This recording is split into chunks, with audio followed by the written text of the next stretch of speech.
അവിടെ ഗാന്ധി പ്രതിമ തകർത്തത് തലയിലുള്ള മാസ്കും വയറ്റിൽ കിടക്കുന്ന ജവാനും കൂടെ കൂടിച്ചേരുമ്പോഴാണ് ഗാന്ധി ഏതാണ് എന്ന് തിരിച്ചറിയാൻ പാടില്ലാത്ത തോന്നല് ഈ മാർക്സിസ്റ്റുകാരന്മാർക്ക് ഉണ്ടാകുന്നത്.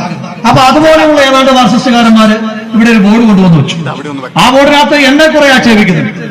ആ ബോർഡിനകത്ത് അവന്മാര് എഴുതി വെച്ചിരിക്കുന്നത് പല്ല് കൊഴിഞ്ഞ സിംഹത്തിന് ഈ മണ്ണിലേക്ക് സ്വാഗതമെന്നാണ്.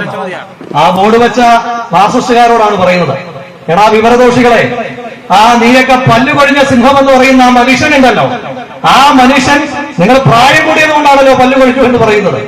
ആ മനുഷ്യന്റെ നിന്റെയൊക്കെ പ്രായത്തിൽ അയാൾ കാണിച്ചിട്ടുള്ള രാഷ്ട്രീയ പ്രവർത്തനം ഇന്നും നീയൊക്കെ കാണിക്കാൻ ഇറങ്ങിയാൽ നിന്നും ഉള്ളിപ്പോകും. ഈ പ്രായത്തിൽ അയാൾ കാണിക്കുന്ന രാഷ്ട്രീയ പ്രവർത്തനം നിങ്ങളുടെ പ്രായത്തിൽ നടത്തിയാൽ പോലും നിന്നും ഉള്ളിപ്പോകും. പിന്നെ ആ സിംഹം തന്നെയാണോ മലപ്പട്ടത്തിന്റെ MP? ആ സിംഹം തന്നെയാണോ നിന്റെയൊക്കെ സംസ്ഥാന സെക്രട്ടറി MP ഗോവിന്ദന്റെ ഈ തളിപ്പറമ്പിന്റെ MP? ആ സിംഹം തന്നെയാണോ നിന്റെയൊക്കെ പോളിറ്റ് ബ്യൂറോയിലെ മെമ്പർ കേരളത്തിലെ മുഖ്യമന്ത്രി പിണറായി വിജയന്റെ MP?